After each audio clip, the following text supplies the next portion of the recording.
اگر آج کوئی ایسی چیز جو ہماری اس زندگی کو چیلنج کر رہی ہو، ہمارے کاروبار کو چیلنج کر رہی ہو، ہماری تجارت کو چیلنج کر رہی ہو، ہماری صنعت کو چیلنج کر رہی ہو،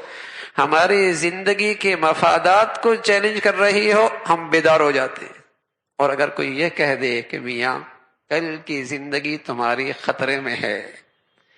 جو تمہارا یہ طرز عمل زندگی کا ہے، اس سے تمہارے کل کی زندگی خطرے میں ہے، تو آدمی کی دلچسپی نہیں رہتی۔ آدمی کی دلچسپی نہیں رہتی تو میرے عزیزو، اس زمانے کے اندر بھی دین کی شکلیں موجود تھی، لیکن اس دین پر ایمان مردہ ہو چکا تھا۔ اس دین پر ایمان، اس میں تازگی نہیں تھی، اس میں قوت اور طاقت نہیں تھی۔ آج بھی یہی حال ہے۔ کچھ نمازیں تو ہیں، کچھ روزے بھی ہیں، کچھ حج بھی ہیں،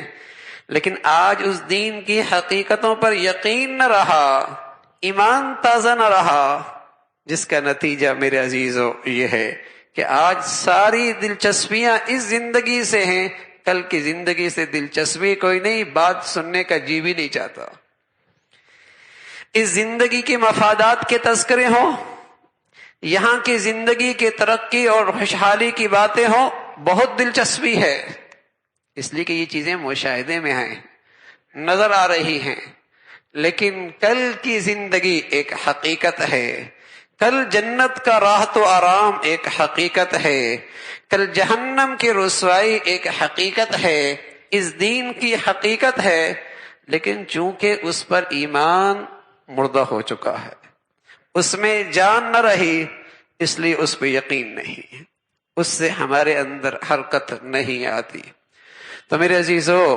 آج دنیا میں جس چیز کی کمی ہے وہ ایک چیز ہے، وہ تازہ ایمان کی کمی ہے۔ مسلمانوں کے پاس کسی چیز کی کمی کوئی نہیں، اللہ نے وسائل بھی دے دیے،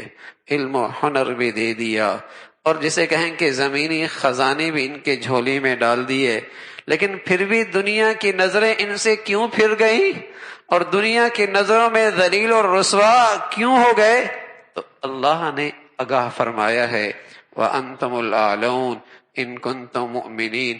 تم ہی سر بلند رہو گے اگر تمہارا ایمان ٹھیک ہو۔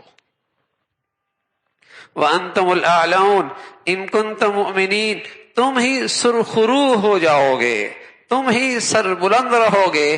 ان کنتم مؤمنین، اگر تمہارا ایمان ٹھیک ہو، اگر تمہارے ایمانوں میں تازگی ہو۔